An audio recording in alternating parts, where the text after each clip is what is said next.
Cambiando de tema, ahora sí nos metemos en el mundo Nicolás Márquez. Vamos a ver qué tenemos. A ver, tenemos conferencia y tenemos charla que hizo en su canal por el 50 aniversario de la muerte de Perón, el líder fascista que tuvo la Argentina.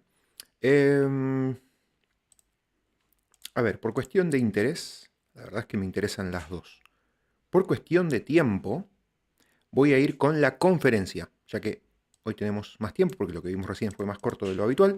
Así que nos vamos a meter en la conferencia de Nicolás Márquez, que dio hace unos días, el último día de junio, hace 3 4 días.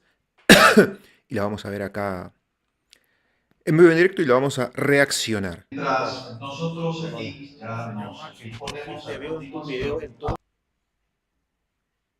A ver, voy a adelantar hasta cuando arranque.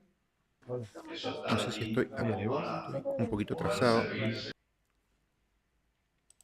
Mm, en acá. Colombia, también compartiendo. En realidad, bueno, esta conferencia no la doy hace bastante. Vamos a ver cómo sale. En realidad la voy a ir memorizando a medida que vaya avanzando por cada placa. Pero el concepto es de la familia en la batalla cultural. Yo acá dice familia cristiana y habla de familia cristiana no porque necesariamente todos seamos cristianos, yo lo soy, pero podría no serlo y de todas maneras la concepción y la noción de familia es la misma. Es un hombre, una mujer e hijo. Nuestra civilización es cristiana. Nosotros Ok, tema familia en la batalla cultural. estamos atravesados por la cultura cristiana, entonces en Occidente todos somos cristianos. Que seamos creyentes es otra cosa. Yo lo soy, pero si no lo fuera, sería un cristiano cultural. Entonces, ¿qué está haciendo la revolución? Está tratando de agredir los cimientos de la civilización occidental y cristiana, independientemente de la existencia o no de Dios. Y uno de los núcleos fundantes y fundamentales de esa civilización es la familia, porque la familia es la institución natural que atesora y transmite valores. ¿Qué valores? Los valores de nuestra civilización. ¿Y cuáles son los valores de nuestra civilización? Los valores cristianos. Entonces vamos, por eso la primera placa tiene mucho que ver con eso. Ahora, ¿ah? ¿A dónde toca apuntar? ¿A la pantalla? ¿A dónde?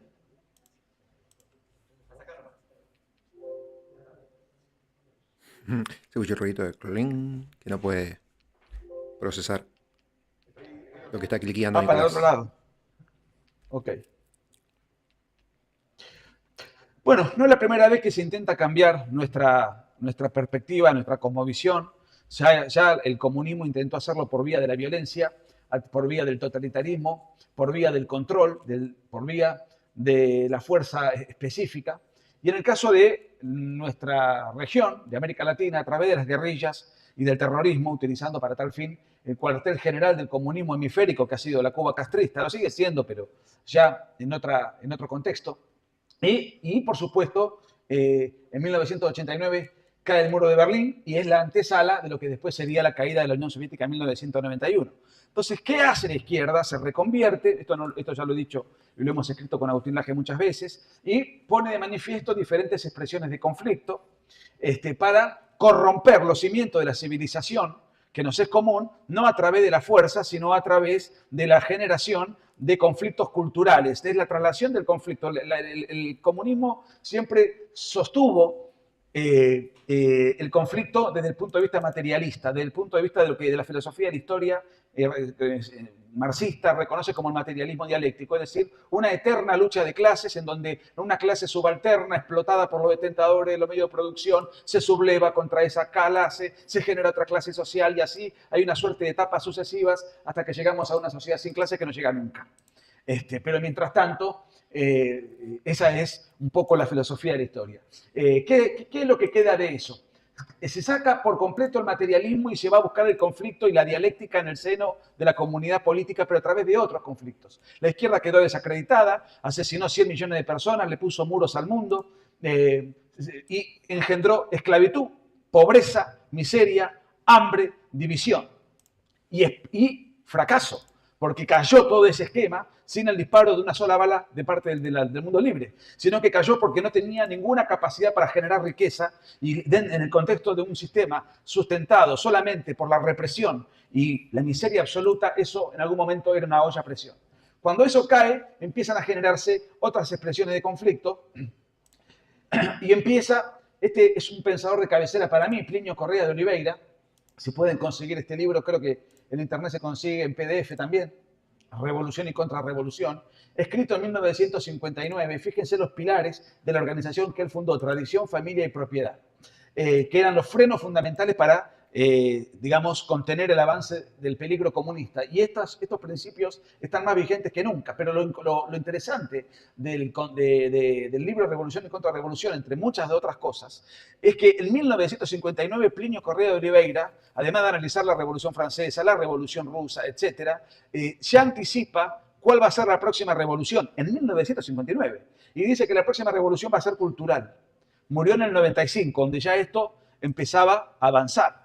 Vio caer la Unión Soviética y ya en la década del 80 empezaba la revolución cultural en Europa, bajo el gobierno de Mitterrand, bajo el gobierno de Felipe González, bajo diferentes gobiernos socialdemócratas. La socialdemocracia, como decía Mises, es una suerte de comunismo sin armas. Un socialdemócrata es un comunista desarmado va a un camino revolucionario, pero no violento, a una velocidad distinta, pero siempre hacia una misma finalidad.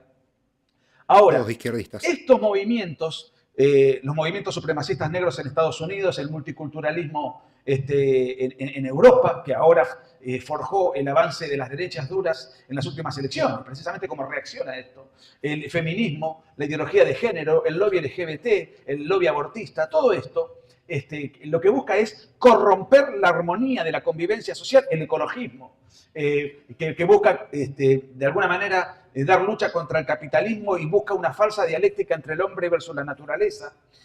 A todo esto se le llama marxismo cultural, a toda esta pelota de banderines, de consignas, de grupúsculos, pero en realidad, desde el punto de vista académico, no es un concepto certero, porque el marxismo no puede ser cultural porque el marxismo es materialista. Pero desde el punto de vista político yo creo que sí está bien el concepto porque identifica al enemigo, sabemos de qué estamos hablando y esto no es ni más ni menos que una reconversión del post-marxista, tiene su origen en el marxismo, hoy reconvertido a los tiempos que corren por varias circunstancias, entre ellas porque no pueden exhibir las banderas y las consignas que exhibieron en el siglo XX porque fracasaron todas. Ni siquiera pueden ir a hablarle al mismo público. Yo me acuerdo, hace unos años estábamos con Agustín Laje en Bolivia y había un montón de gente haciendo una cola. ¿Y qué eran? Eran desempleados. Estaban esperando que pasen con los camiones. Gente que, por ejemplo, necesitaba obreros para construir obras, necesitaban tomar por un día de trabajo, una jornada, y pasaban por ese lugar a ver quién se alistaba. Y la gente estaba ahí esperando que pasaran determinadas ofertas, gente para levantar y contratar y emplear por la jornada. Y yo me acuerdo que les preguntaba, ¿y vienen políticos de izquierda a apoyarlos a ustedes? Jamás vino ninguno. Cuando antes, lo primero que hacían era ir a las fábricas y a todos los lugares donde prevalecía y estaba el obrero para reclutarlo y eventualmente capturarlo. Si pueden bajar la música, no sé, hay una música, no sé si es de acá o de afuera, pero distrae un poco. Y sin embargo, los dirigentes de izquierda, ¿qué es lo que hacen? Marchan en las marchas feministas, marchan en las marchas abortistas, marchan en las marchas LGBT. Hoy estoy en un hotel donde justo a 20 metros, hoy estoy todo el día festival LGBT, así que no pude descansar y no sé hasta qué hora van a durar. Estos tipos de sábado de la noche me voy a tener que comer la música de los Village People hasta las 6 de la mañana. Pero bueno, ¿qué va a ser? Ahora, todas estas expresiones de conflicto no tendrían arraigo si no tuviesen detrás el aparato coercitivo del Estado financiándolo, subsidiándolo y elaborando políticas públicas y legislación para imponerlas. Porque es muy difícil, casi imposible sostenerlas en el tiempo porque no se basan en la ciencia, sino en ideas anticientíficas y eso no tiene mucha potencia si no es con el aparato del Estado detrás. Han logrado infiltrarse, han logrado conseguir filántropos y han logrado hacer políticas públicas. La Argentina ha sido, por espacio de décadas, la meca del progresismo, ha impuesto las peores extravagancias, repugnancias, las ha institucionalizado, las ha legislado y hasta que de repente aparece Javier Milei en escena y está dando marcha atrás a todo esto. Y entonces, y ahora vamos a ir viendo, porque yo siempre me paseaba por América Latina como el Chavo del Ocho, ¿no? Como el pobrecito del argentino que viene del peor país donde estas ideas negativas avanzaron con mayor virulencia, con mayor fuerza, con mayor intensidad y con mayor peligrosidad. Entonces yo trataba de avisarles a los amigos de América Latina, esto está pasando en Argentina, el año que viene va a pasar en el país de ustedes. Ahora estoy como agrandado, como envanecido, porque todo esto se está dando marcha atrás. Imagínense que los argentinos ya genéticamente venimos con el ego inflamado. Imagínense ahora en donde estas políticas están retrocediendo gracias a la asunción de Javier Milei al poder político. ¿Y qué quiero decir con esto? Quiero decir que hay que dar batalla cultural. ¿Y qué significa la batalla cultural? Significa dar batalla para concientizar, persuadir en el público, en el grueso del público. Hay que influir en el público. Ahora, ese público, a la hora de votar, nosotros vivimos en sistemas democráticos, aunque nosotros hayamos logrado persuadir a millones, si no tiene una boleta con candidatos afines, no tiene a quién votar. En todo caso, va a votar al candidato menos desagradable, menos... Como nos ha pasado muchos años en Argentina, prácticamente desde los 90 hasta que apareció Javier Milei. Nunca hubo un partido de derecha, un partido marcado, un partido libertario como para votar. Todo era centro y centro-izquierda e izquierda. Ladrón, menos perverso, menos repugnante, al que consideramos menos peligroso, pero no. Y bueno, apareció Macri en su momento con la centro-derecha cobarde. No va a votar a alguien que piensa como nosotros. Entonces, ¿cómo tiene que ser la batalla cultural? La batalla cultural hay que darla para persuadir al gran público, pero a la vez tiene que haber una batalla política para que ese gran público, una vez convencido, tenga a quien votar y vote representantes coincidentes con su manera de pensar. Porque si no, la batalla cultural queda a mitad de camino, queda inconclusa. Sí, metimos 2 millones de personas en la plaza protestando contra la ley del aborto y 200 diputados te sancionan la ley del aborto. Porque no tenemos un partido político en donde canalizar a esa gente. Entonces, la batalla cultural por un lado y la batalla política por el otro tienen que ir paralelamente, marchando de manera, digamos, en mutua armonía, operando en mutua armonía. Y esto es lo que está pasando en Argentina. ¿Pero por qué pasa en Argentina? Porque esas ideas llegaron al poder. Entonces, saquemos a Milei, el libertario, el economista austríaco, el minarquista, el que quiere el Estado mínimo. Vamos a la contrarrevolución cultural que él está llevando adelante. Y se puede llevar adelante porque se llegó al poder. Si no, seguiríamos predicando, pero lamentando lo que está pasando. Ahora no lamentamos lo que está pasando, estamos disfrutando de lo que está pasando. Y lo que queremos es apoyarlo desde la sociedad civil para sostener al gobierno y para que estas contrarreformas puedan seguir avanzando. Por ejemplo, la Agenda 2030, que es la agenda de la ONU, cuando te dicen, conspiracionista, Agenda 2030, estos se creen que hay una sinarquía que pretende gobernar a los países. No, no es una creencia. Pongan en Google Agenda 2030 y ¿a dónde lo va a llevar el buscador? Inmediatamente a la página de la ONU, donde está la Agenda 2030 con todos sus puntos delimitados y explicados y con toda su agenda arcoíris, ¿ok? Que contempla feminismo, aborto, ideología de género, homosexualización cultural, ecologismo, etcétera, etcétera, indigenismo, etcétera. Todo eso es Agenda 2030. La Agenda 2030 busca que todos los estados signatarios apliquen las políticas públicas que ellos bajan, violentando además la soberanía de los estados, la libertad de los estados, y es una agenda que no surge de la necesidad de los habitantes de cada país. ¿Qué país, qué pueblo se levanta y le pide a los políticos que los drag queen vayan a los jardines de infantes? Nadie, ninguno. Es la Agenda 2030 la que hace que esas políticas se implementen. Pero no surgen de la necesidad natural de los pueblos, sino que es una imposición de un gobierno transnacional que es la ONU, justamente. Ingeniería social. Ahora, la Agenda 2030. ¿Qué dijo Milei? Nosotros no vamos a adherir a la Agenda 2030. El candidato de la Libertad Avanza, ultraderecha, Javier Milei dijo este domingo durante el debate preelectoral con vista a los comicios que se celebrarán, que no va a adherir a la Agenda 2030 ni al Acuerdo de París. No vamos a adherir a la Agenda 2030, nosotros no adherimos al marxismo cultural. Uno puede decir, esto lo prometió en campaña en los debates, sí, y lo está cumpliendo. Milei contra Gustavo Petro lo comparó con los dictadores de Venezuela, Nicaragua y Cuba. Son verdaderamente despreciables. Ahora acaba de atacar bravamente a Lula da Silva, le dijo comunista y corrupto. No quiere tener alianzas con países gobernados por el Foro de San Pablo. Son nuestros enemigos naturales, aunque tengamos intereses económicos. Pero acá hay una grieta moral. O se está con la izquierda o se está contra la izquierda. Estar en el centro, miren, un partido político que se llame de centro, ideológicamente, equivale a la sexualidad a un no binario. Yo soy de centro, es como en la sexualidad decir soy no binario, no sos nada, no sos indefinido, indefinible, y por el centro penetra a la izquierda. Acá tenemos una marcha feminista. El feminismo, entre otras cosas, lo que busca es, voy a hacer hincapié en esto porque estamos hablando de la familia, no voy a hablar de ecologismo y de otras cuestiones, voy a hablar de estos temas porque la consigna de Family Peace era hablar sobre la familia y la batalla cultural, y lo que busca el feminismo no es igualdad de derechos del hombre y la mujer. Eso ya está conseguido desde hace muchas décadas en Occidente.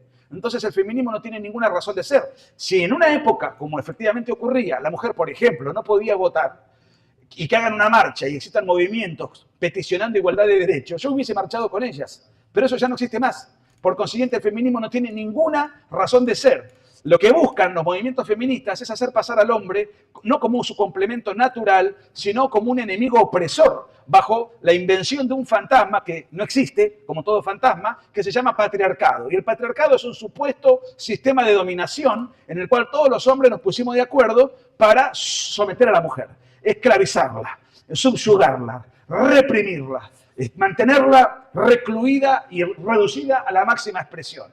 Bueno, si ese sistema existe, supongamos que existe, por lo menos tenemos que celebrar que bajo el patriarcado la mujer hambre no pasa. Pero, además, imponen el subterfugio de que yo con mi cuerpo puedo hacer lo que quiero. O sea, el feminismo además es antesala del control de natalidad. Es funcional el control de natalidad porque es funcional para que se sancione el aborto. Y acá hay una mentira entre tantas otras. Nadie dice que la mujer no puede disponer de su cuerpo. Por supuesto que puede disponer de su cuerpo, pero lo que está en el vientre materno no es su cuerpo. La ciencia más moderna, sin disparidad de criterios, sin lugar a ningún debate, solamente a intereses económicos y a intereses de control de natalidad, ya sabe de sobra que a partir del momento de la concepción hay un nuevo ser humano, empieza la multiplicación celular, empieza la respiración celular, un ser humano con ADN propio, con genética propia, con grupo sanguíneo propio, etcétera, etcétera, etcétera. Incluso puede tener un sexo distinto del de la madre, ya configurado a partir del momento de la concepción. Así fue la declaración completa. No, me fui para atrás. A ver. Bueno, este es el diario Página 12, que es el diario kirchnerista por excelencia. El feminismo es enemigo íntimo de Milei. Milei, antifeminista ferviente. A tal punto que, fíjense, el Día de la Mujer, que es el 8M, ¿qué hizo Milei? El mismo día, el gobierno de Milei cambia el nombre al Salón de las Mujeres de la Casa Rosada en el 8M.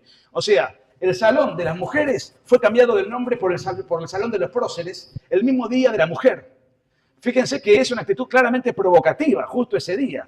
¿Y por qué? Porque en realidad el Día de la Mujer no es el Día de la Mujer, es el Día del feminismo.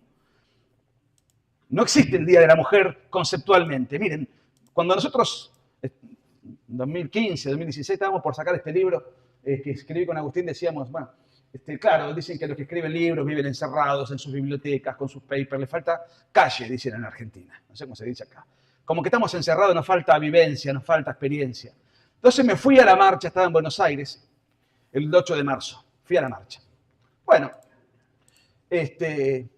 digo, es un buen programa porque va a haber mujeres. Soy soltero, me puse una buena camisa, problema de autoestima nunca tuve porque para eso soy argentino. Y digo, bueno, vamos a la marcha de mujeres, es un buen programa. Miren, yo estaba azorado. No había nada que fuera femenino en la marcha feminista del Día de la Mujer. Estaba atribulado, realmente, confundido. Había incluso mal olor en la atmósfera. Yo no sabía si había mal aliento o olor a pata, estaba todo junto, todo reconcentrado. Todas consignas abortistas. Y en un momento determinado, sintiéndome frustrado, veo una serie de mujeres desfilando, brillosas, exuberantes, recién salidas de la peluquería, coquetas. Bueno, me acerco con entusiasmo, pero era la columna de los travestis. Así que ahí ya acabó mi paciencia y me fui a casa, conservando mi soltería, pero con la tranquilidad de que lo que había sido escrito en ese libro iba a ser editado en breve, estaba más o menos bien encarrilado. Me gustaría reírme más, pero justamente tengo los labios paspados y cada sonrisa es un tirón de labios que me arde. Eh, bueno, y aparece el aborto. El aborto. Entonces, el aborto en Argentina es legal, fue legalizado durante el gobierno del inútil de Alberto Fernández, y fue fogoneado principalmente por este sujeto que quizás conozcan. Es Flor de la B, es un hombre de fantasía porque es un varón, ¿no? ¿Qué hace un varón en la Cámara de Diputados y en las marchas liderando la petición por el aborto? Primero abrió la puerta a Macri, que no salió, y después la abrió Alberto Fernández. Y hay muchos imbéciles que dicen que Milei no derogó el aborto. Y no derogó el aborto porque no lo puede derogar, porque para eso necesita una ley del Congreso. Y tiene 39 diputados y 8 senadores, en una Cámara que tiene 256 diputados y los senadores son superiores hacia los 60. Entonces, cuando tenga el número suficiente de diputados, seguramente esto va a ser algo que van a tratar de modificar. Mientras tanto, ¿para qué va a ir a la guerra a sabiendas de que tienen la pelea perdida? Es ridículo. Aparte, si se rechaza cualquier ley, tarda un año calendario en poder volver a presentarse lo mismo, con lo cual sería una pérdida de tiempo para, en lugar de analizar ese proyecto de ley para derogar el aborto, podrían estar tratando temas y leyes de seguridad o de economía, que hoy por hoy en Argentina son mucho más importantes, así como lo fue la ley Bases, que fue tratada y fue aprobada, pero ahí nomás, por un pelito, raspando, y no perder tiempo con este tipo de cosas que sabemos que hoy por hoy van a ser totalmente rechazadas. Así que, bueno, hay que esperar a las elecciones del año que viene, a las legislativas, para armar un nuevo Congreso con mayoría de diputados y senadores, sobre todo. Ahí es donde el Partido de la Libertad Avanza de Javier Milei tiene solamente 7 senadores de 75. Entonces, bueno, son bastantes los que necesita sumar el año que viene en las elecciones legislativas. Esto porque hay muchos nacionalistas en Argentina, de esos que más vale perderlo que encontrarlo, pero que están machacando siempre con argumentos idiotas y no tienen la mirada puesta en el realismo político. Ahora, volvamos al punto. ¿Qué hace un travesti pidiendo que el Estado le otorgue el derecho al aborto? Bueno, la realidad es que desde ese punto, lo podemos ver de esta manera, desde el ideológico. Uno de los tentáculos fundamentales de la ideología de género es la superchería de la autopercepción. Yo no soy aquello que soy conforme a mi realidad natural, sino que yo soy aquello que autopercibo ser. O sea que lo que prevalece no es mi realidad natural, sino mi autopercepción. Si yo me autopercibo de 1,90 m, ustedes van a decir, este muchacho tiene una disonancia cognitiva. No, o sea, no reconoce su realidad natural.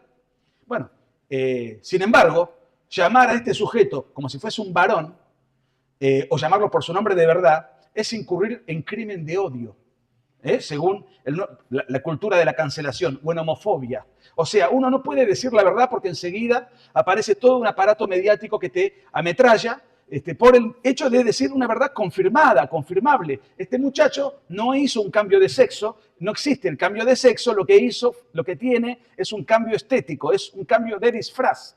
Bueno, pero ¿qué ocurre? Se siente mujer.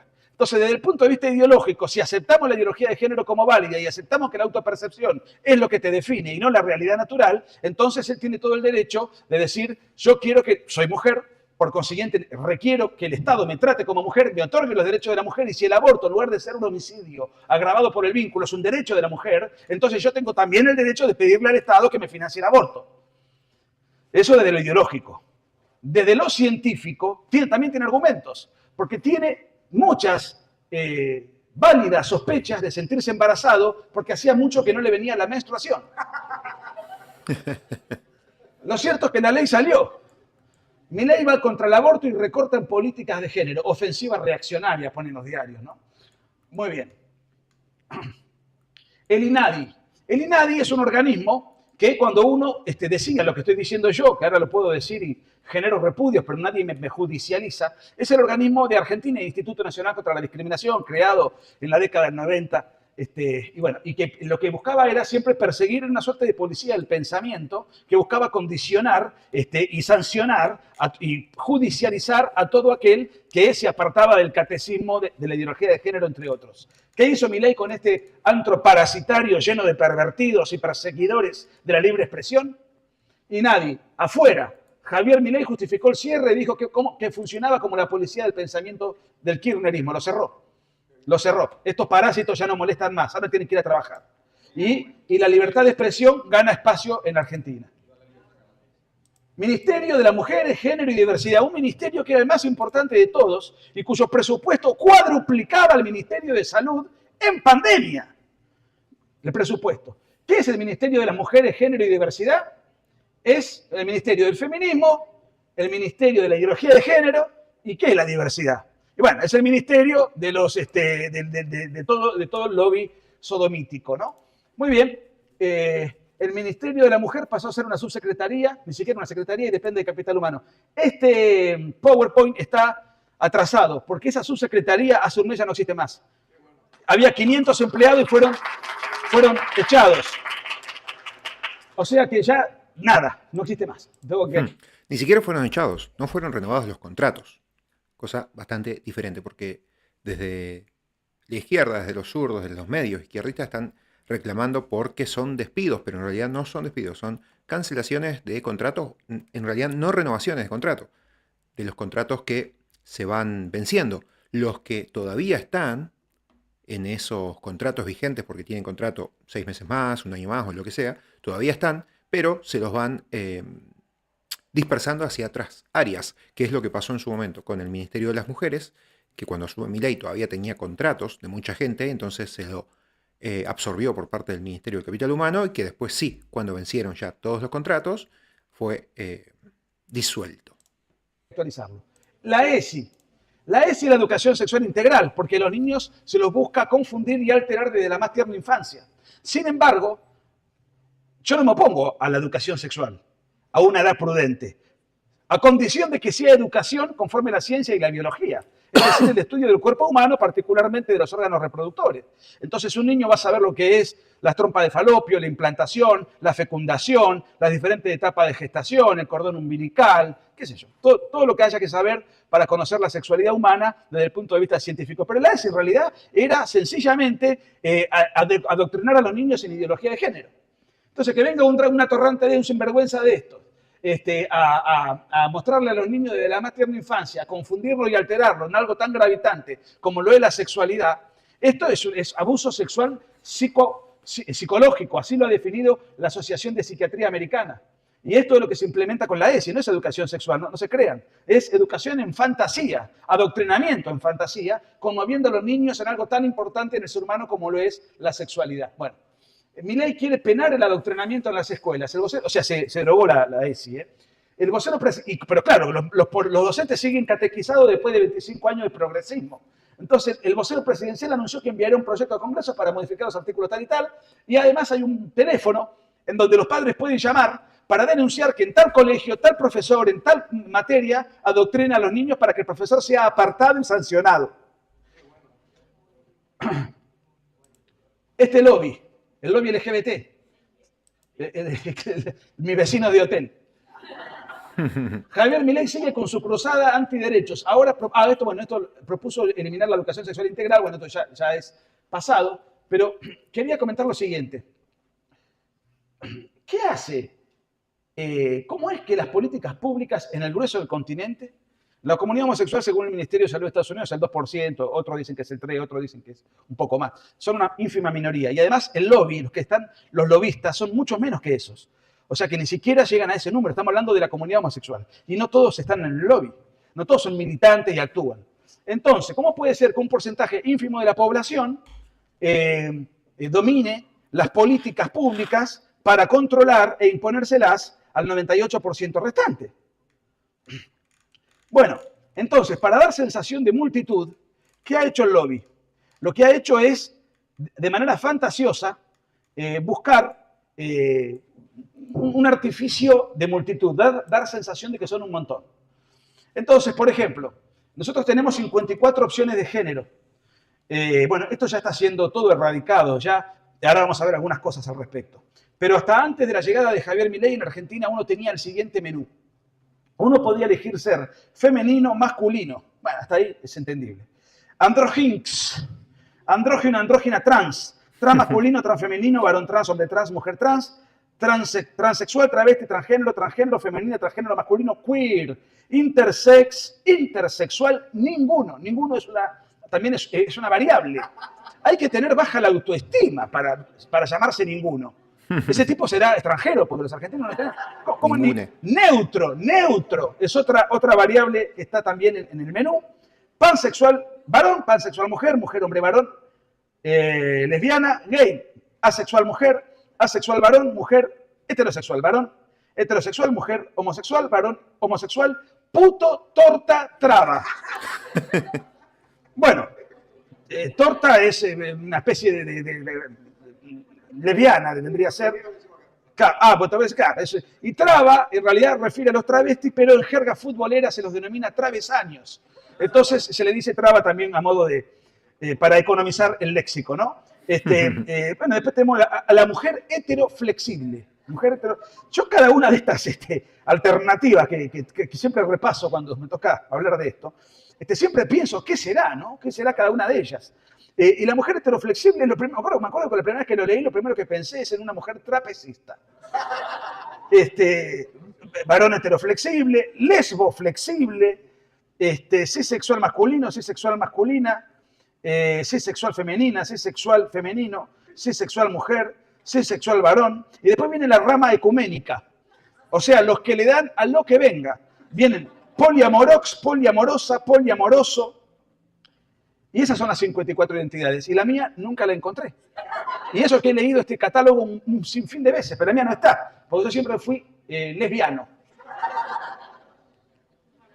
Las palabras estampan su sello en el pensar. Nosotros cuando pensamos con palabras. Cuando hablamos, obviamente hablamos con palabras, pero cuando pensamos con palabras. Y a veces hablamos con nosotros mismos, aunque no necesariamente estemos locos, pero pensamos con palabras.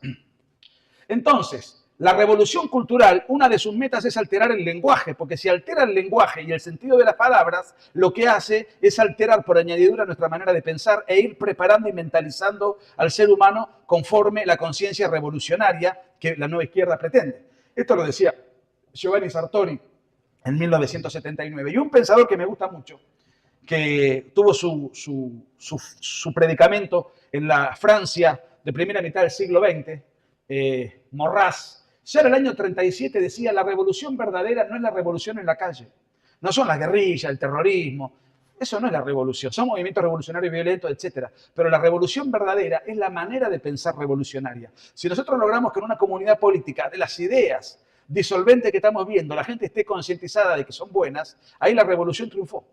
Por eso es necesario estar constantemente predicando y señalando y denunciándolas. Entonces tiene que ver con lo que decía Sartori, las palabras estampan su sello en el pensar, nos cambian la manera de pensar. Entonces si nos la cambian a la totalidad de la comunidad, ahí triunfa la revolución, como decía Maurras. Esa es la batalla cultural, de eso se trata la pelea cultural. Por eso intentaron meter en la RAE, Real Academia Española, el lenguaje inclusivo, que es una sonora imbecilidad estar hablando de lenguaje inclusivo. Ahora, la Real Academia Española oficialmente comunicó por ahora que no acepta el lenguaje inclusivo, y eso desde el punto de vista político es una buena señal. Pero también han impuesto otras palabras en el diccionario, no me voy ahora a extender en eso. Pero bueno, por lo menos imagínense que impongan el lenguaje inclusivo que lo acepte la Real Academia Española. Nos cambian la manera de pensar, nos cambian la manera de leer. Y imagínense a nosotros que por ahí tenemos una edad de discernimiento. Imagínense un chico que aprende a leer a los 6 años el lenguaje inclusivo. Le revientan la cabeza desde la más tierna infancia. Ahora, no sabemos si el lenguaje inclusivo, porque fíjense lo que pasaba antes de la Argentina de Milei. Alberto Fernández dice, el ideal va a ser cuando todas y todos sean todes. Tipo presidente muy profundo en sus reflexiones. Yo nunca supe si este tipo de declaraciones las hacía por imbécil o por presión familiar. Puede ser lo segundo. Les presento a su hijo. Dizzy. El hijo es género fluido. A veces se levanta y se viste como mujer, a veces se levanta y es lo que en realidad es, un hombre. así se llama o se hace llamar, el hijo de Alberto Fernández cambiará su DNI y dice, soy una persona no binaria, no binaria. Bueno, a lo mejor deja de ser peronista el hijo, qué sé yo. De todas maneras, pobre muchacho, el daño le hizo el padre, sobre todo el otro es una pobre persona a la cual habrá que ayudarla si es que quiere. Bueno, Milei prohibirá el uso del lenguaje inclusivo en toda la administración nacional. Lo confirmó el vocero presidencial Manuel Adorno en su habitual conferencia de prensa. La medida fue dispuesta inicialmente en las Fuerzas Armadas y se extenderá al resto de las dependencias de gobierno. Obviamente, dicen que Milei es un dictador que recorta libertades. No recorta ninguna libertad. El Estado argentino y ninguna comunicación estatal puede incluir lenguaje inclusivo, porque el idioma oficial de la Argentina es el castellano, punto. Ahora, si dos personas quieren sentarse a tomar un café y hablar el lenguaje inclusivo en esperanto o en polaco, no hay ningún impedimento. Lo que sí, el Estado, con nuestros impuestos, no va a incurrir financiando estas tonterías para regocijo del progresismo parasitario. Bueno, ¿qué hay que hacer ante esta agresión? Bueno, hay lo que, como comencé, la batalla cultural tiene que venir acompañada de una batalla política. Se dio la batalla cultural, llegó el momento de dar la batalla política y se ganó.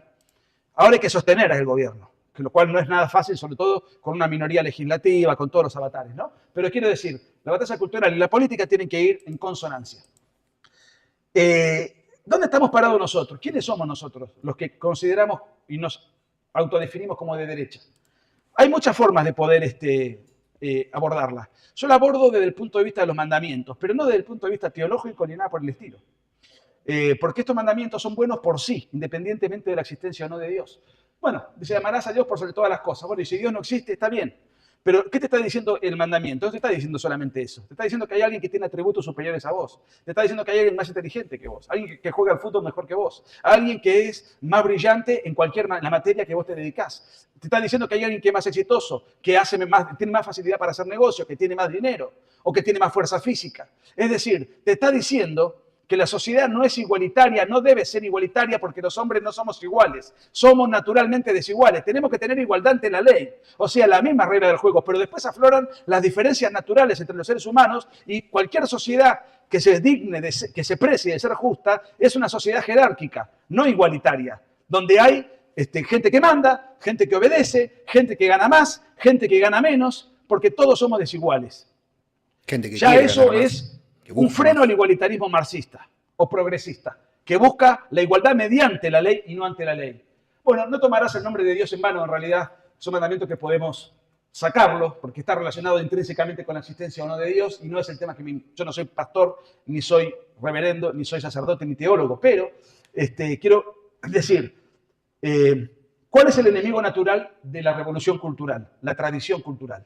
Porque la tradición es el cúmulo de valores, usos, costumbres, formas, hábitos que nosotros tenemos y que venimos transmitiendo de generación en generación. Entonces, el rescate de la tradición es fundamental. La tradición es el gran freno a la revolución cultural, el cultivo de las fechas patrias, el rescate de la familia, el rescate de la vida, el rescate de todos aquellos, de esas formas que el derecho mismo es hija de la tradición, hecho a través, digamos, normativizado en la legislación. Entonces, santificar las fiestas tiene que ver con eso. Olvídense de la misa o de los ritos religiosos, que también son parte de la tradición. No estoy hablando de Dios. Estoy hablando de que los mandamientos nos llaman a rescatar la tradición. Y rescatar la tradición no tiene nada que ver con vivir anclado en el pasado ni con menospreciar el progreso, la tecnología y los avances. Al contrario. Ya Pío II en el año 44 decía que la tradición y el progreso se complementan en mutua armonía. Otra cosa es el progresismo. El progreso es distinto y la tradición no solamente no está en contra del progreso, sino que el progreso es un complemento necesario. Y para tal fin disponía Pío XII una metáfora que me parece muy atinada, que es que la tradición es el agua que transita por el cauce, perdón, el progreso es el agua que transita y avanza por un cauce, y el cauce es la tradición, es decir, contiene al agua, le da un curso, le da un destino, le da un orden. No va hacia cualquier lado el progreso, no va hacia cualquier lado el agua, tiene un continente que lo va llevando. Entonces, si el agua no tuviese ese continente, ya no habría un progreso, sino que habría una suerte de, digamos, un caos, porque esa agua no tendría no tendría destino, podría arrasar con ciudades, podría generar desastres ambientales. Y si el cauce no tuviese agua, no cumpliría ninguna función, sería una foto petrificada. Entonces la tradición y el progreso se complementan en mutua armonía. Fíjense el mandamiento siguiente: honrarás a tu padre y a tu madre. Este mandamiento nos llama a la defensa de la familia y vuelve otra vez sobre las jerarquías. El padre y la madre son jerarquías naturales, por lo menos hasta que somos adultos. Pero de todas maneras tenemos que seguir honrándolos aunque tengamos una vida independiente. Pero el niño cuando nace ya sabe que el hermano mayor, la madre, el padre son jerarquías naturales. El mundo es jerárquico, naturalmente jerárquico. Entonces, y la izquierda es naturalmente igualitaria. Es lo opuesto. No matar. Esto incluye no matar desde el vientre materno.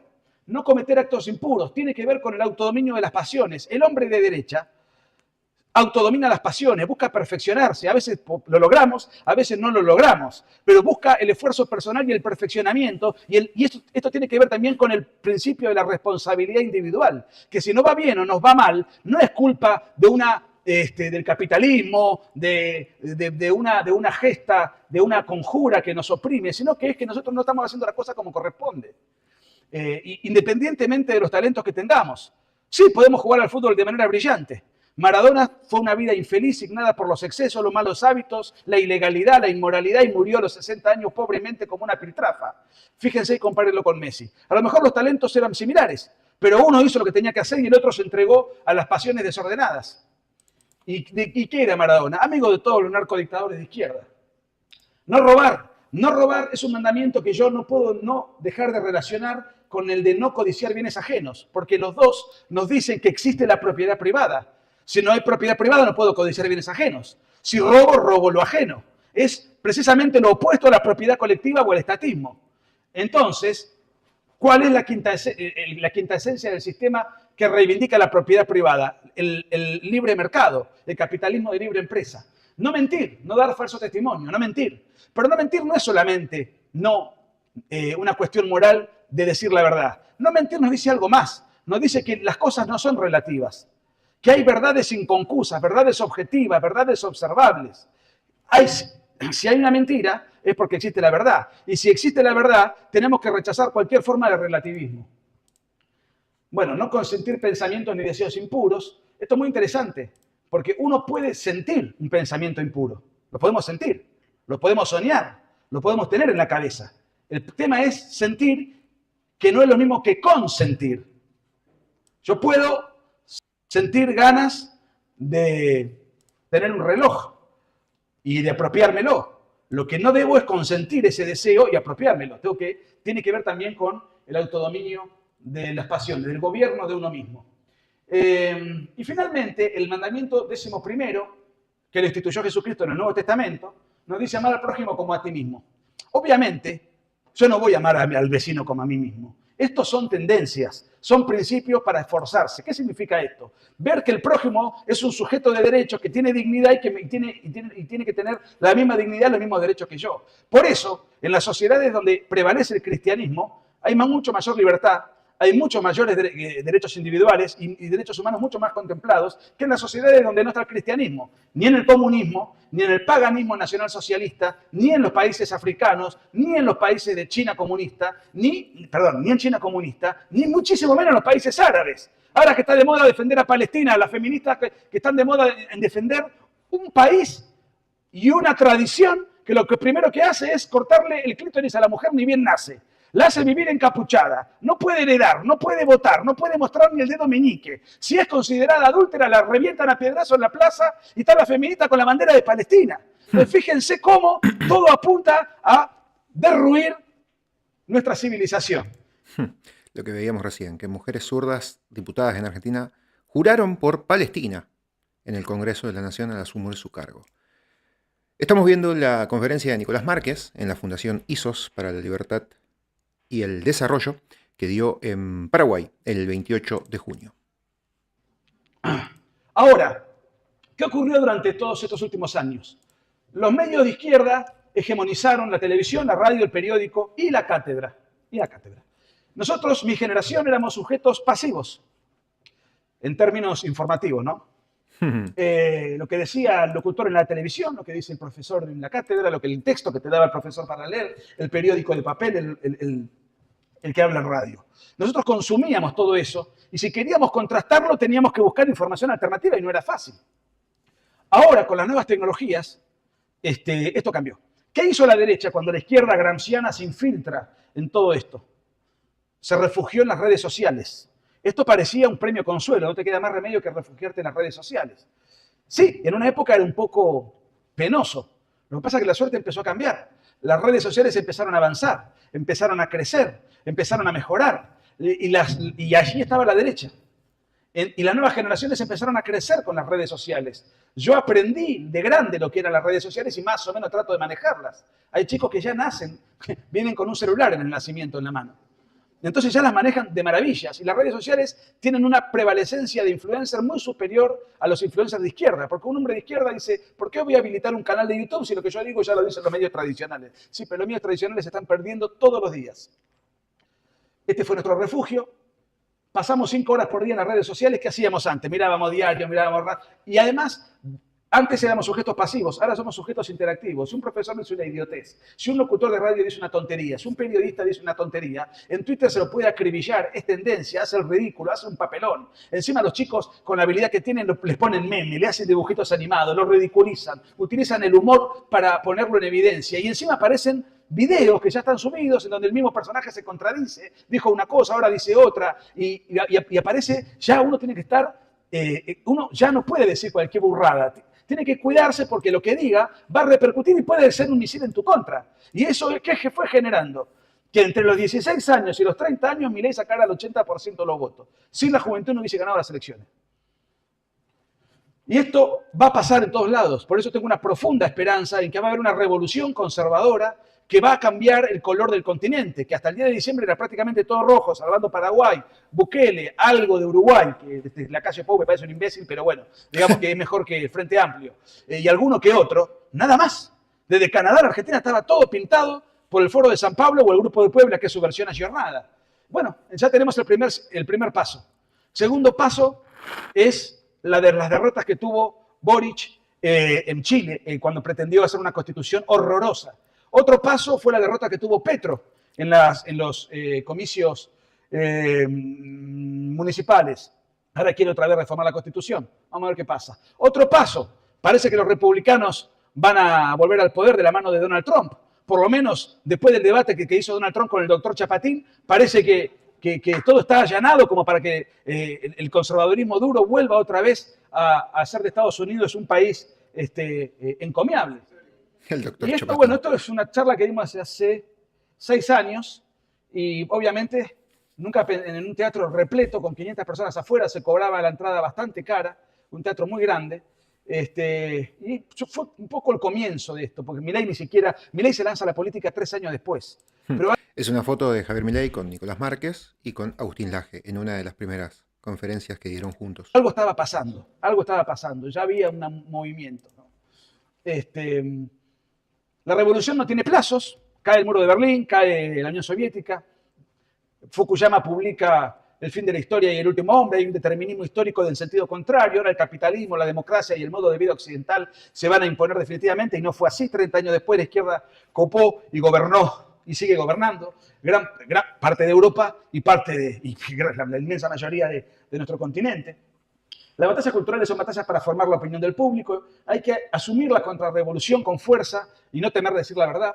No hay que temer desagradar al ambiente dominante. Podemos estar en un ambiente en el cual sentimos que somos uno solo o que somos minoría y que eso nos puede generar incomodidad. Hay que decir la verdad oportuna e inoportunamente. La primera ley de la historia, decía León XIII, es no mentir y la segunda, no temer decir la verdad. En el debate político hay que quitar argumentación religiosa. Obviamente que en la comunidad religiosa es muy buena. La base religiosa nos da fortaleza espiritual y nos da convicción. Pero en el debate político yo no puedo decir estoy en contra del aborto porque así lo dice tal pasaje de los Corintios de no sé cuánto. No. Lo que tengo que hacer es dar argumentación científica si tenemos de sobra. Porque entonces van a decir, bueno, vos andá con tu religión, andá a misa y dejá que ella aborte. Si vamos a ponernos en religiosos en la lucha política, estamos utilizando guantes de box para jugar al fútbol. Estamos usando herramientas distintas para otro tipo de combate que tiene otras reglas. Hay que desacralizar a las autoridades del sistema. Esto ya se está dando. Antes hablaba un tipo que salía por televisión y ya por salir por televisión ya era una autoridad. Ahora el tipo que sale por televisión y dice una burrada, lo podemos reventar y fulminar y destruir su carrera. Entonces ya, porque hacían figurones de TV, eso, por supuesto que estoy exceptuando a Hugo Vera. Pero eso ya de por sí no nos dice que lo que esa persona está diciendo sea verdadero. Puede serlo o no. Antes era como que, bueno, tienen un lugar, tienen un posicionamiento, debe ser verdad lo que nos está diciendo. Era acrítica nuestra postura. Los valores perennes no son retrógrados, no van a decir retrógrados. Pero fíjense lo siguiente. Si yo acá quiero sortear un celular, a ver quién es el ganador, y el ganador va a tener la opción de elegir 2 celulares de la misma marca. En realidad va a tener que elegir uno entre 2. Uno del 2024 y otro del 2014. El ganador, ¿cuál de los 2 elegiría? La marca es la misma. El de 2024. Porque es cierto que casi siempre en el ámbito tecnológico el nuevo artefacto supera al anterior, el nuevo auto supera al anterior, el nuevo aire acondicionado tiene más prestaciones que el anterior, la nueva pantalla va a tener una imagen con mayor fidelidad que en el ámbito de la tecnología casi siempre nos presta mejores servicios, pero no en el ámbito de las ideas. Cuando surgió el marxismo, el comunismo era una idea nueva. 100 millones de muertos. El nacionalsocialismo fue una idea nueva. Otra tragedia para la humanidad con millones de muertos. Hoy repasé los mandamientos. La ley de Moisés, anterior a Jesucristo, no sé cuántos siglos tiene. No tiene perfecta validez decir no matar, no robar, no mentir, honrar padre y madre. O sea, las ideas no son buenas o malas porque son nuevas o viejas. Son buenas o malas por su valor en sí mismo. Les pongo el mismo ejemplo de otra manera. El ganador va a tener que elegir entre 2 libros de la misma editorial, uno del 2014 y otro del 2024, 10 años de diferencia. ¿Cuál van a elegir? Y la realidad es que yo no tengo ningún argumento para elegir el último. Tendría que ver cuáles son los 2 libros, revisar el autor, revisar el índice, porque una idea nueva no tiene por qué ser mejor. Eso es un invento. Y nos acusan de retrógrados, porque la evolución material creen que va de la mano de la evolución ideológica. ¿Cómo vas a pensar así si estamos en el siglo XXI? ¿Nunca escucharon eso? Como si ese argumento fuese válido. No es un argumento válido. Es válido decir, uno que escribe libros, es válido. ¿Cómo vas a escribir con una máquina de escribir si ahora puedes escribir con un Word, con una tablet? Es válido, tiene razón. Pero en el mundo de las ideas, eso no es equiparable. Entonces, de la tradición y el progreso ya hablé. Cuando hacemos marchas para repudiar una ley injusta o contraria al orden natural, las marchas no tienen que tener la pretensión de ir, manifestar un descontento y nada más. Y volver a casa tranquilos. No, tienen que tener la función política de peticionarle al poder político, ir a marchar a la casa del juez que va a sacar un fallo injusto, ir a marchar a la casa del legislador que presentó un proyecto de ley injusto, y decirle y exponerlo en las redes que no lo vamos a votar más, que le vamos a arruinar la carrera política, que no va a ser reelecto si aprueba esto que acaba de sacar, que la clase política se sienta acechada, que no sea una simple marcha de descontento que además los medios de comunicación no levantan. De todas maneras hoy las redes suplantan bastante. No, tiene que tener la funcionalidad de aterrorizar a la casta política. Y finalmente tenemos que tener conciencia de que somos mayoría, porque nosotros culturalmente somos cristianos. El cristianismo y el orden natural van de la mano y todo lo que nos quiere ser impuesto es contrario a nuestra tradición, a nuestras convicciones más íntimas que hemos mamado desde que nacimos y además de nuestra propia naturaleza. Entonces es bastante fácil, con un poco de formación, ser persuasivos y victoriosos en la batalla cultural. Finalmente hay que tener en cuenta lo siguiente. Nosotros estamos librando una batalla. ¿La batalla qué significa? Que no estoy ante un adversario, sino contra un enemigo. Un tipo que me quiere sancionar el aborto y matar millones de paraguayos en el vientre materno, ese tipo yo no puedo ponerme a dialogar y a buscar un punto de consenso intermedio. Bueno, vos lo querés reventar desde el tercer mes, pero bueno, consensuemos, hagámoslo desde el 5.º mes, reventemos al niño desde el 5.º mes, busquemos un punto intermedio. No, con el enemigo no hay que tener puntos de consenso y ni siquiera de diálogo. En todo caso, de debate beligerante en el afán de aplastarlo, ponerlo en ridículo, ridiculizarlo, marginarlo, dejarlo expuesto, desplazarlo política, cultural e ideológicamente. ¿Eso lleva esfuerzo? Sí, lleva esfuerzo. Hay que prepararse, hay que prepararse. Hay que tener disgustos, Pero ¿sabe cuál es el problema? La guerra es así. Por suerte ahora no es con balas, pero es un esfuerzo y lo tenemos que dar, porque si no damos la guerra para salvar a nuestro niño, ¿quién la va a dar por nosotros? Gracias.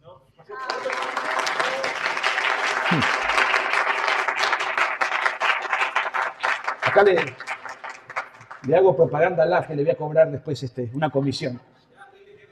Ah, bueno, sí, no, yo acá le hago propaganda, después le voy a pasar la factura. Brillante, gracias Nicolás por compartir con nosotros en esta tarde, noche, gracias a todos. Bueno, y después sigue con ¿Por qué algo dejaste más. de tomar Coca-Cola y tomás Pepsi? Bueno, Ahí veo está. que Bueno, acá creo que va a hablar de algo importante que yo quería ver ahora, en breve. En breve quiero ver esto de Nicolás, que es un buen debate, ¿no? El tema de las marcas, el tema de lo LGBT en las marcas y y en las cuestiones de consumo masivo. Creo que acá va a arrancar a hablar de esto justamente. De algo, un tweet que puso él y que, bueno, lo vamos a estar mostrando en breve y creo que acá va a dar también otra explicación de eso. Que lo que les digo del tweet que puso él tiene que ver con algo de Coca-Cola y Pepsi. Que no sé si lo habrán visto, es un buen tweet y un buen debate para que vean, para que piensen, para que se hagan ustedes también. Que está aquí. Nicolás Márquez, siempre fui coca-colero a full, pero ante sus insistentes propagandas laudatorias de ideologías disolventes, me veré obligado a reconfigurar mis marcas y adaptarme a la Pepsi, la cual en este punto no se acordaba ante la corrección política, no se acobarda, perdón, no se acobarda ante la corrección política ni promueve tendencias repugnantes. Bueno, acá tenemos Coca-Cola, con una etiqueta totalmente LGBT, con la frase de cabecera de las marchas LGBT que dice Love is Love. Y por abajo tenemos a Pepsi con la frase que dice los géneros son para la música, no para las personas. Bueno, claramente postura totalmente diferente y mucho más valorable por parte de Pepsi. Y creo que esto justamente le van a preguntar y va a decir algo al respecto, Adelante, Nicolás. adelante. ¿Por qué dejaste de tomar Coca-Cola y tomás Pepsi? bueno, veo que usted maneja bastante bien Twitter. Bueno, en realidad,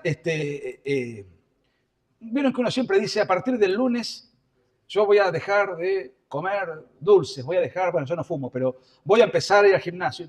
Pero hoy es sábado, un día raro para empezar con las privaciones. Pero en realidad la culpa es de Joana, que hace un rato me mostró la propaganda de Coca-Cola promoviendo el lobby LGBT y la de Pepsi diciendo lo contrario, diciendo que los géneros son para la música y no para las personas. Entonces, me pareció muy simpático. Además, me alertó.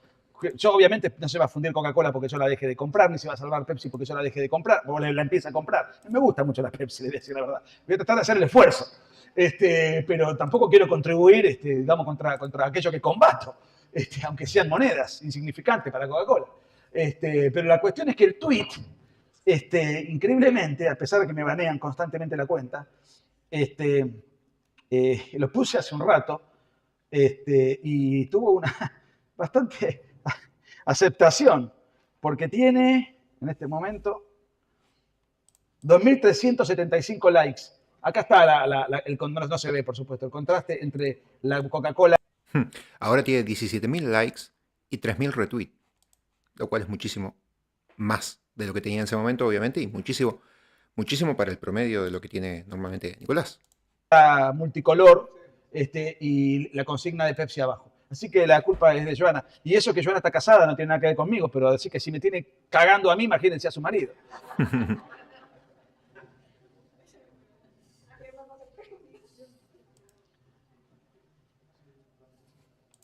Bueno, importante, ¿no? El tema este de qué hacer con estas marcas LGBT, dejar de comprarlas, ¿no? Recordemos el caso de Target Corp.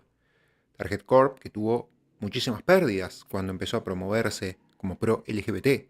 Bueno, eso le costó un año largo de pérdidas y de pocas ventas que para mejorar y empezar a levantar tuvo que deshacer todo eso.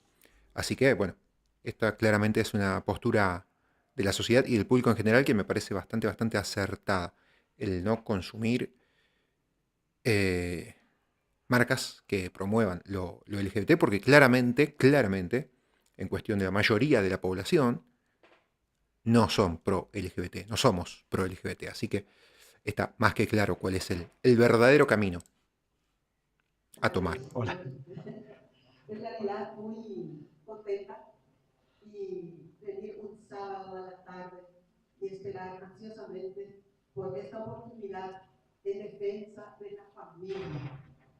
Y nosotros, dentro de nuestra cultura paraguaya en particular, valoramos mucho lo que es la familia. Somos todavía el bastión, a lo mejor en América Latina y en el mundo, que luchamos por lo que es la familia de verdad, en la que creemos que la familia forma papá, mamá y hijos. Entonces, valoro muchísimo este esfuerzo y esta oportunidad. Ayer ya quería estar en su ponencia, pero lamentablemente no lo pude. Entonces, me congratula mucho escucharle a alguien que viene de allá de Chile. Por supuesto, nuestro apreciadísimo profesor doctor Hugo Vera, digno representante de la cabeza pensante de este amado país. Y, por supuesto, nuestro hermano argentino. Y quiero mencionar dos cosas. Estuve como observadora electoral en las dos oportunidades de las elecciones generales en Argentina. Y en esta última elección fuimos al observatorio en La Plata. Y justamente, y yo hoy me enteré de que allí había usted habló de, ¿cómo era? De lo que se hablaba, esto de todas y todes. Sí. No sé, Sí, sí. el lenguaje inclusivo. Sí, sí, sí. Y nosotras, porque éramos como 30 mujeres que habíamos Sí, ido, sí, sí. y nos fuimos en ese observatorio, y cuando comenzaron a hablarnos todas y todes, y nos quedamos así toda en offside, como les dice. Y entonces alzamos la mano y le dijimos, le planteamos que para nosotros, para nosotras, quienes estábamos como unos invitados, que le agradecíamos mucho, que respetábamos mucho su forma de ser y su cultura, ¿verdad? Sí. Pero que nosotros no nos dimos para escuchar semejantes sandeces. Entonces, valoro y celebro, porque para mí también, y le había manifestado al profesor Hugo Vera, que yo tenía para mí es un enigma a descifrar el señor Milei. Sí, bueno. Lo observo mucho. Ahora, pregunto yo, ¿cuál es su opinión? Si va a tener la suficiente fuerza y por sobre todo la constancia para que pueda llevar adelante y logre eso que digo que él está soñando y lo está haciendo de hecho, ¿verdad? Muchísimas gracias. Bueno, por si no escucharon bien la pregunta, le pregunta cuál es su opinión con respecto a Milei, si va a poder tener la fuerza y constancia para lograr todas las cuestiones culturales de la batalla cultural y los valores para poder implementarlos en el país, en Argentina, y por qué no después que se vayan contagiando el resto de América. Sí, bueno, desde el punto de vista individual, Javier Milei es un personaje con una tremenda capacidad de resistencia al ataque, es un guerrero, es un tipo con convicciones inclaudicables, es un líder. Yo estoy realmente encantado. Lo conozco hace 10 años y tengo una muy buena opinión humana de él, pero como líder político es extraordinario. Es el que Argentina necesita, un medio loco. O sea, alguien que esté dispuesto a pegar un volantazo y a enfrentarse contra todas las mafias, la casta, exponer su vida, arriesgar su vida, tener vocación de talibán. Y eso es Milei. Entonces, es el presidente que Argentina necesita. Un contemporizador, un dialoguista, no. Eso te llevan puesto, el peronismo te revienta, te moviliza todo y te prende fuego con la Casa Rosada adentro. Milei está dispuesto a estar adentro de la Casa Rosada si le prende fuego. Entonces, es difícil para el enemigo, los enemigos que tiene la Argentina, que son mayoría en el Congreso, mayoría de los gobernadores, mayoría de intendentes, es difícil luchar con... Si vos tenés un enemigo que no tiene problema en morir por la causa, es un enemigo complicado, pues no lo puedo matar nunca. O sea, ¿cómo hago para sacármelo de encima? Entonces, sus convicciones y su personalidad es, desde ese punto de vista, inclaudicable, inconmovible, imperturbable. Lo que está en discusión es, bueno, no tiene el poder político suficiente para que muchas cosas que él pretende hacer se puedan hacer. Hasta ahora, bueno, se aprobó una ley que no es la que él ambicionaba, pero fue la ley posible. Hay que completar muchas reformas más. El año que viene va a haber elecciones de medio término que van a reformar y completar al Congreso de la Nación, en donde si Milei le va bien en cuanto al consenso que hoy ya tiene en la opinión pública muy alto, y logra realmente sostenerlo un año más, porque la gente está pasando muy mal, no por culpa de Milei, por supuesto, pero a veces la gente no entiende, no sabe, cree que es por culpa del gobernante de turno y no tiene por qué conocer la economía. Y si se sostiene ese consenso y esa elección del año que viene resulta bien favorable para el gobierno, que yo creo que eso va a pasar, Milei va a poder completar las reformas, esas reformas van a traer beneficios, muchos, y eso le va a dar, va a ser la antesala de una posible reelección. Y si tenemos a Milei 8 años, la Argentina va a deslumbrar al mundo. Pero no porque Milei sea un mago. Él no trae ideas él no viene con ideas que él cree que son buenas. Él está tratando de llevar y aplicar las ideas que ya fueron aplicadas en los países exitosos. Él no inventa nada. Él se basa en la experiencia de los países exitosos que defienden la vida, la libertad, la propiedad. Quitan las regulaciones, un Estado chico, un Estado que esté acotado a circunstancias elementales, seguridad interior, defensa, cancillería, bueno, administración pública, educación, pero nada más. O sea, no un Estado omnipresente. Y luego dejar que las fuerzas libres del mercado, es decir, que el individuo emprenda y produzca y negocie, interactúe y que vengan inversiones. Para que vengan inversiones se necesita de regulación económica y estabilidad monetaria. La estabilidad monetaria se está alcanzando en un tiempo récord. Y la desregulación económica empezó hace 2 días con la ley Bases. O sea que yo estoy muy confiado y muy emocionado, pero también entiendo que las dificultades que tienes y los enemigos que tienes son muchos y poderosos.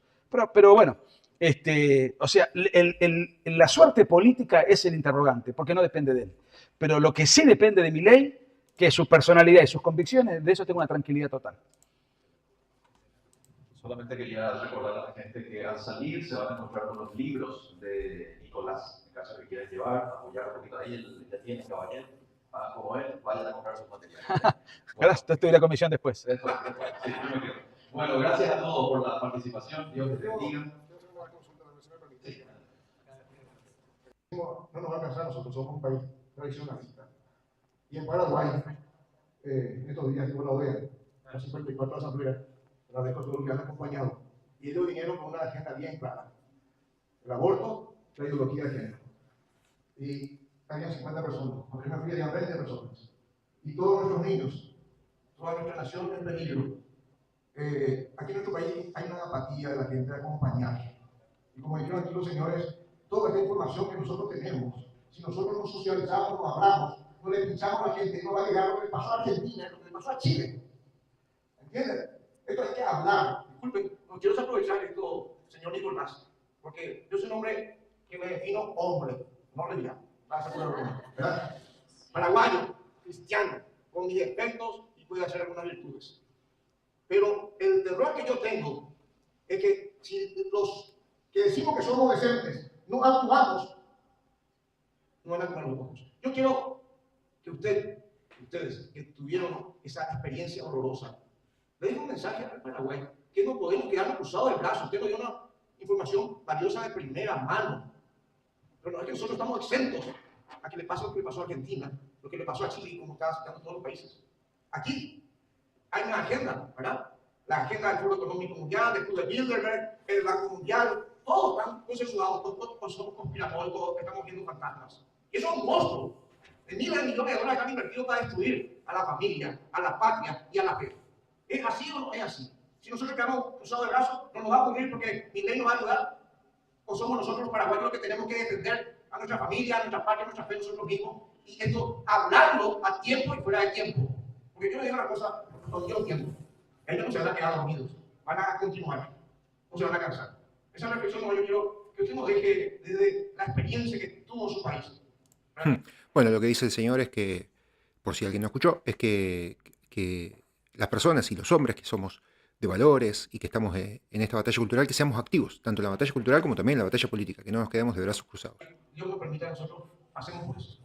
Muchas gracias, disculpen que ya No se van a quedar dormidos y no se van a cansar. La izquierda es el refugio de los resentidos sociales, los resentidos sociales van a existir siempre, por consiguiente la izquierda siempre va a existir. Y además canalizan el resentimiento, ese tormento interno que les quita toda paz a través de la militancia, eventualmente violenta, ruidosa, llegan al límite de la ley, a veces la traspasan, en otras épocas mataban a diestra y siniestra.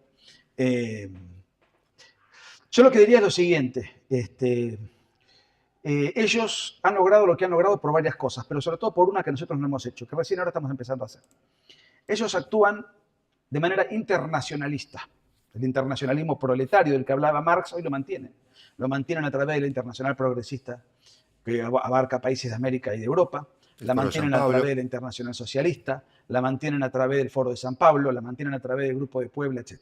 O sea, actúan de manera mancomunada, se apoyan entre ellos, condenan a Cristina Kirchner por delincuente, salen todos a decir que la persiguen y que esto y que lo otro, y así sucesivamente. Y se financian también entre ellos. Recordemos que el año pasado en la campaña de Sergio Massa acá en Argentina fue financiada y apoyada y asesorada por los mismos que en su momento armaron la campaña de Lula en Brasil. Hacen una parodia, una pantomima de golpe de Estado en Bolivia y salen todos a apoyar a un tipo que es un dictador, que tiene a la expresidente Áñez secuestrada, que tiene a Chamorro, al alcalde de Santa Cruz de la Sierra secuestrado, presos políticos, y de repente sale toda la internacional progresista. Ellos actúan en bloque. Nosotros recién, yo me enteré hace poco tiempo, 3, 4 años, lo que son las famosas CIPAC, los eventos conservadores transnacionales que lo fundó Ronald Reagan. De hecho, participé, me invitó Eduardo Bolsonaro de uno de ellos el año pasado. Ahora conozco lo que hace Vox a nivel internacional para tratar de aglutinar.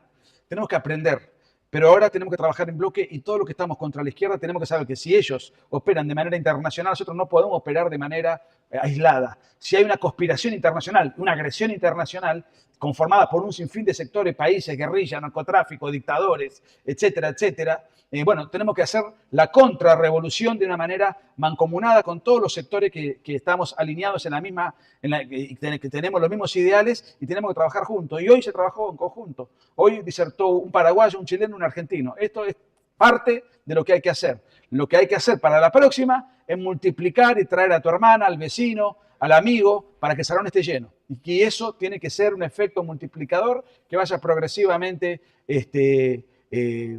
ampliando, ensanchando y dando a conocer un poco todo esto, ¿no? Tenemos que militar en el sentido del activismo cívico, ¿no? Sí. ¿Qué les parece si bien rápido nos damos una foto? ¿Sí?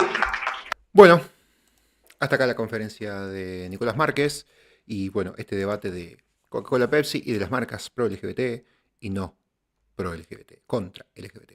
Así que bueno, buena conferencia, la verdad que estuvo completa y bueno, no sé qué opinan ustedes sobre las marcas pro-LGBT, cualquier cosa me lo dejan en comentarios, voy a estar ahí viendo sus opiniones y bueno, sobre esto también que decía Nicolás al final, sobre estas preguntas que le hacían al final. Así que bueno, con este cierre finalizamos el programa 74 de Batalla Cultural y para mañana tenemos cosas interesantes. Por ejemplo, nos queda ver lo de Nicolás con Cristian Iturralde sobre los 50 años del fallecimiento de Perón. Nos queda ver una muy buena charla y entrevista que tuvieron Miklos Lukács y Pablo Muñoz Iturrieta sobre la inteligencia artificial y la tecnología en el futuro. Vamos a ver también eso que es muy, muy interesante. Acuérdense que el transhumanismo del que habla mucho Miklos tiene que ver también con la tecnología y con la inteligencia artificial en el futuro. Así que eso es uno de esos videos y de esas charlas que no hay que perder y hay que guardarlas en la lista de producción de YouTube o de cualquier plataforma o descargarlo y guardarlo porque son de esas que cada 3-4 meses se pueden rever para refrescar algunos conceptos y para año a año ver qué se van cumpliendo de todas esas cositas que se dicen en esas charlas y esas entrevistas. Así que gracias a todos, abrazo grande, cuídense y nos vemos mañana o pasado mañana. No, pero mañana porque es feriado mañana 4 de julio en Estados Unidos, tengo un poco más de tiempo con otras cuestiones y otros trabajos, así que seguramente mañana hagamos este programa 75 y hablemos de estos temas que les dije recién. Abrazo grande y hasta la próxima.